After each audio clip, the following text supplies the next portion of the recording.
Seguimos adelante estudiando la maravillosa palabra de Dios. Continuamos con el estudio denominado Solo agregue un poco de, y está basado en Hechos capítulo 8, versículos 25 al 40. Déjame mostrarte los ingredientes de un testigo de Cristo. Pero no solo agregue un poco de humildad, no solo agregue un poco de flexibilidad si usted quiere tener estos ingredientes de un testigo de Cristo, sino que también agregue un poco de iniciativa. Un tercer ingrediente a agregar a un testigo efectivo de Cristo es un poco de iniciativa. Fíjese en el versículo 29 de Hechos capítulo 8. Busque Hechos capítulo 8, versículo 29, donde dice: «Y el Espíritu dijo a Felipe: acércate y júntate a ese carro». Fíjese que el Espíritu no le preguntó a Felipe: ¿tienes confianza para golpear la puerta de ese carruaje? No le preguntó: ¿te sientes a gusto al estar en contacto con la realeza? Tampoco le preguntó: ¿prefieres evangelismo explosivo o ir de a poco? ¿Piensas que evangelizar etíopes es un don espiritual? No.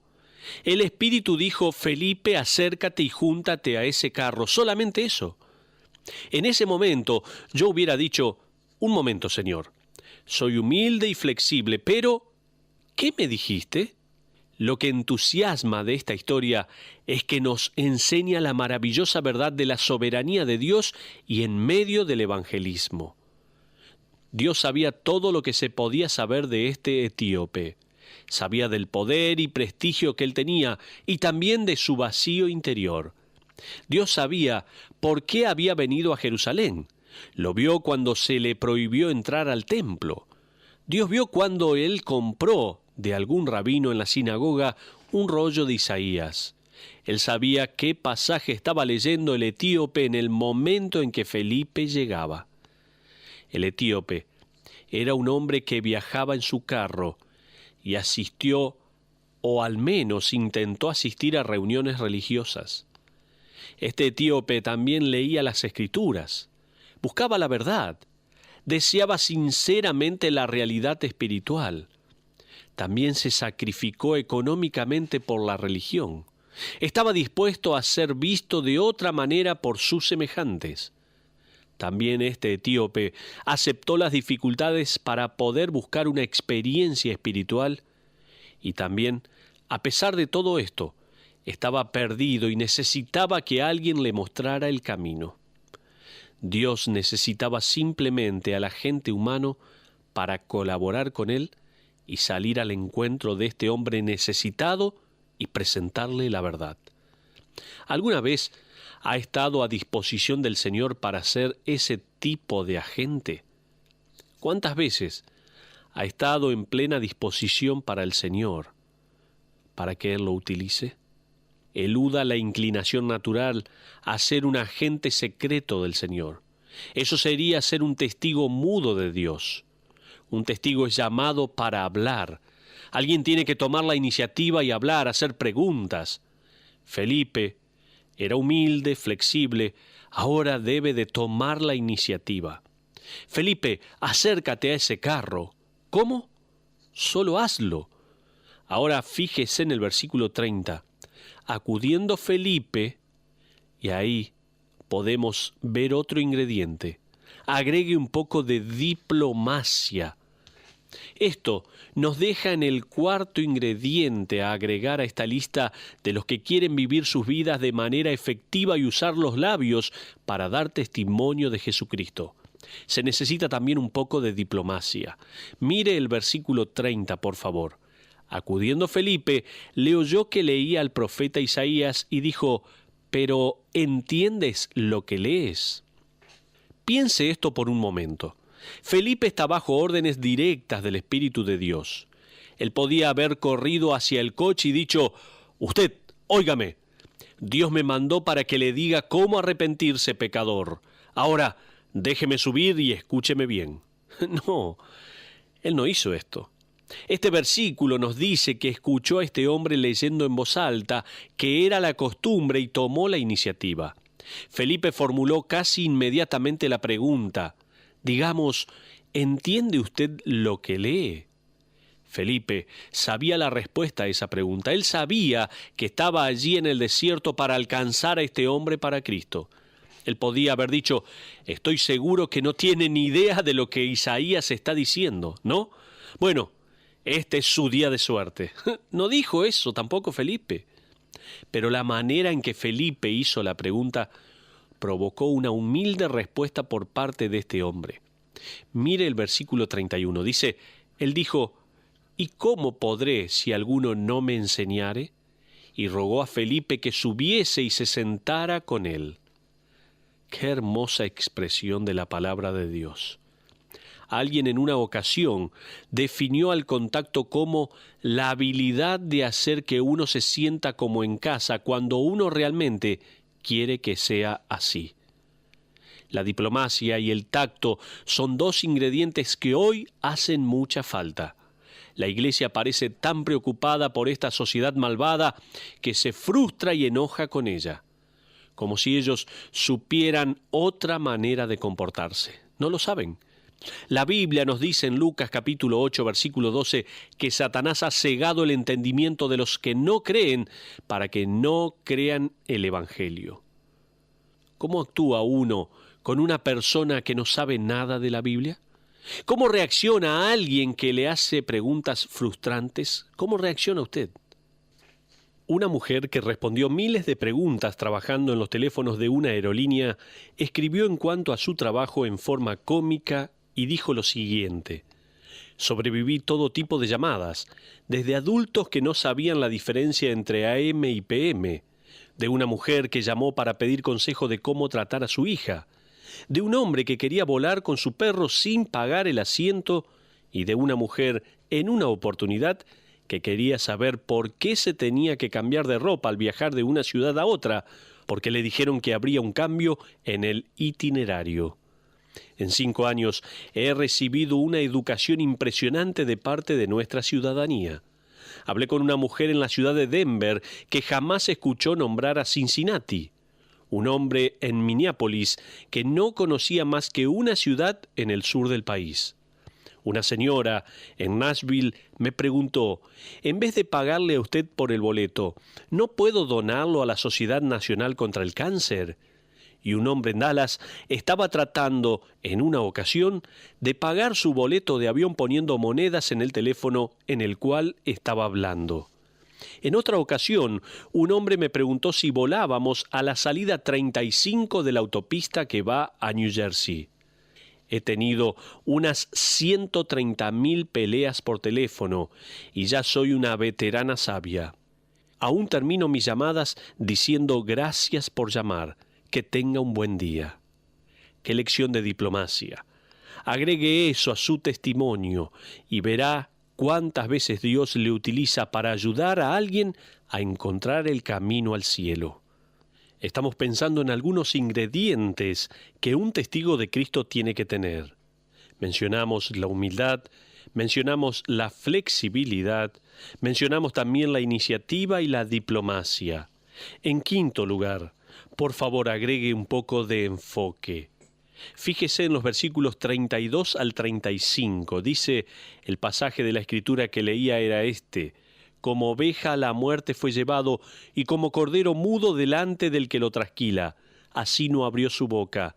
En su humillación no se le hizo justicia, mas su generación, ¿quién la contará?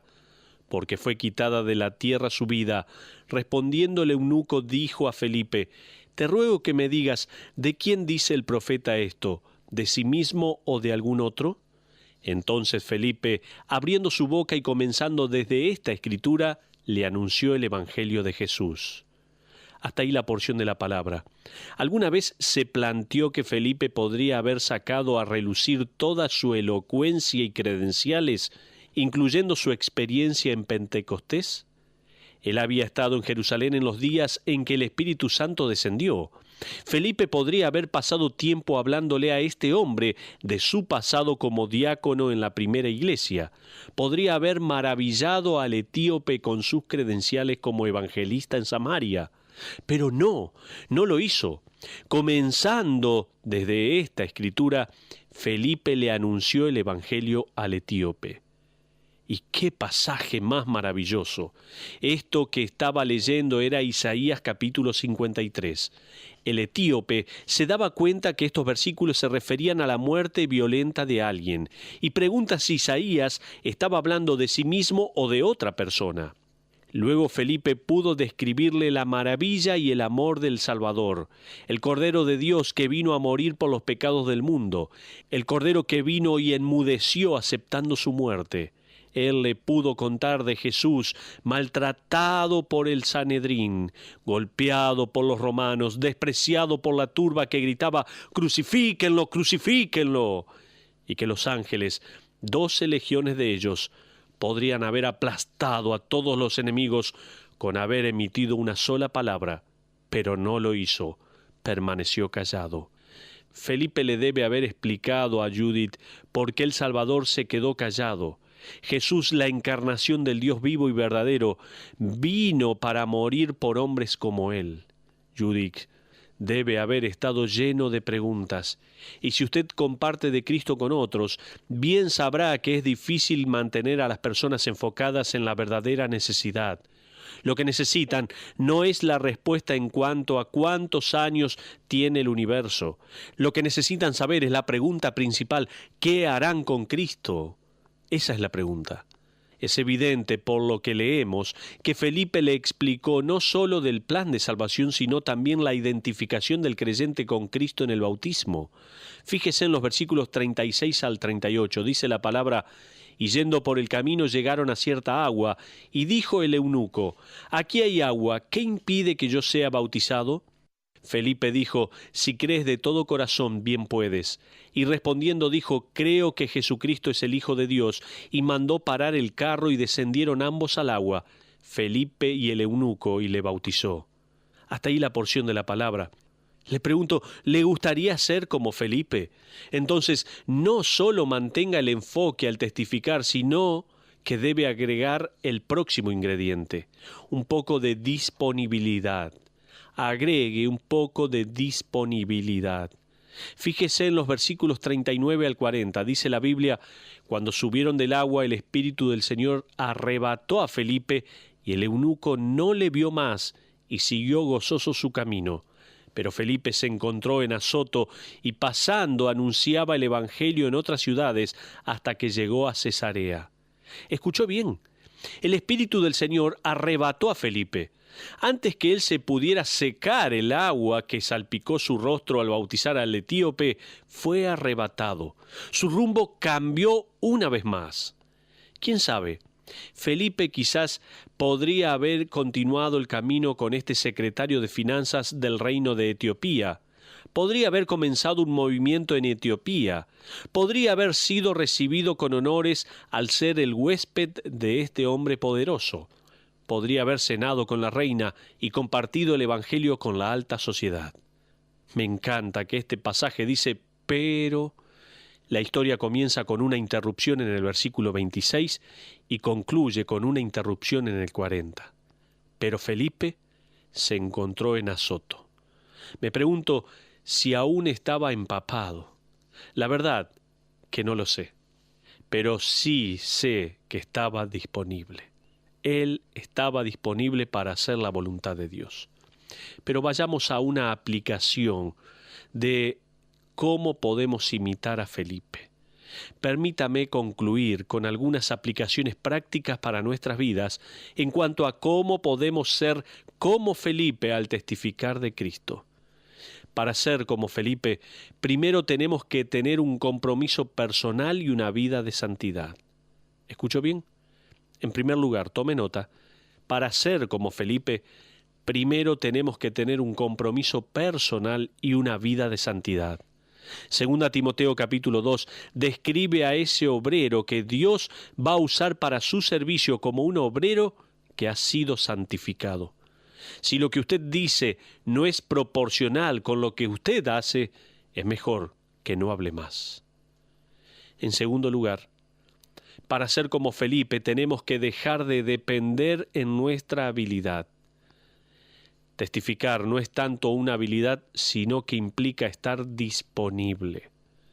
En tercer lugar, Para ser como Felipe tenemos que tener un entendimiento personal de las verdades bíblicas. Quizás la razón por la cual Dios no está poniendo personas en su camino es porque usted nunca está en su palabra. Finalmente, número 4. Pero reitero las otras 3. En primer lugar, tenemos que tener un compromiso personal y una vida de santidad, como Felipe. Tenemos que dejar de depender de nuestra habilidad. Y en tercer lugar, dijimos que tenemos que tener un entendimiento personal de las verdades bíblicas. Y ahora, finalmente, para ser como Felipe, tenemos que estar motivados por una relación creciente con Cristo. Debemos estar motivados por una relación creciente con Cristo. Al tener una relación con Cristo y la paz de Cristo que refuerza y nos guía por medio de la palabra de Dios, ¿quién sabe las oportunidades divinas que podemos tener que de otra manera nos perderíamos? Estoy leyendo un libro que se titula 60 Fundadores. Habla de distintos movimientos que se han comenzado en los últimos siglos. Es una suerte de historia de la gran obra de Dios en Gran Bretaña y en América. Permítame leerle una historia de este libro que encontré muy interesante.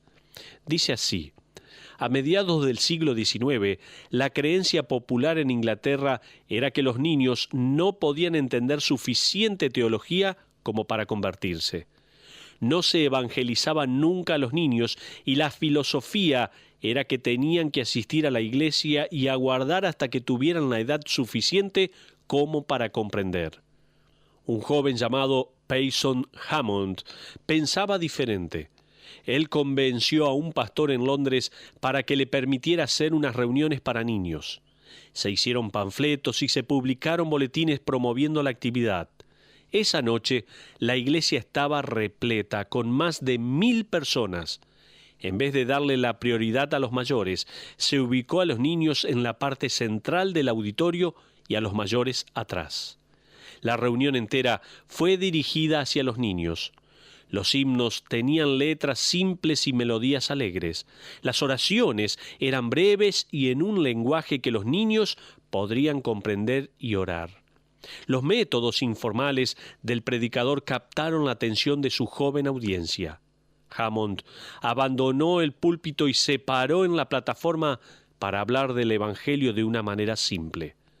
Él contó historias muy interesantes. Hasta les hizo preguntas, haciendo que la enseñanza de la Biblia fuera más interesante. Y después del último himno, invitó a los niños a que se quedaran para recibir aconsejamiento, otra innovación. Y muchos de ellos esa noche aceptaron a Cristo como Salvador. La respuesta de los adultos, tanto dentro como fuera de la iglesia, fue criticar sus métodos. Ellos decían que era peligroso alentar a los niños a que tomaran decisión por Cristo. Otros lo acusaron de jugar con las emociones de los niños y de ser sensacionalista. Sin embargo, Hammond continuó predicando en la iglesia de esta manera por 4 días más. Cientos de niños tomaron decisión por Cristo. Esa semana desató un movimiento que se recuerda hasta hoy como la Unión Escritural, y está establecido en más de 100 países. El lema de ellos es: deseamos traer la palabra de Dios a un mundo joven. Hasta ahí lo que dice este libro. Me pregunto si Dios no enviaría personas a nuestro camino para que seamos mensajeros del Evangelio. ¿Qué se necesita para que eso ocurra en nuestras vidas?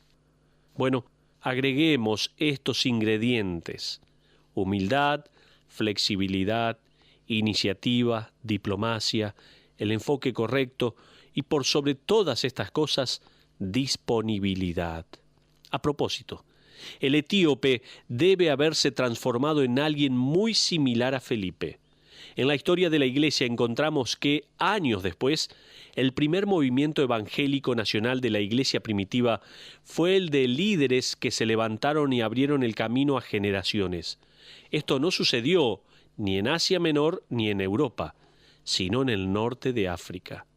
Ireneo, uno de los padres de la Iglesia, dice que Judic regresó a Etiopía tan cambiado que comenzó un ministerio allí. Si nosotros agregamos estos elementos a nuestras vidas por la gracia de Dios, Él puede usarnos para ganar un alma o para comenzar un ministerio.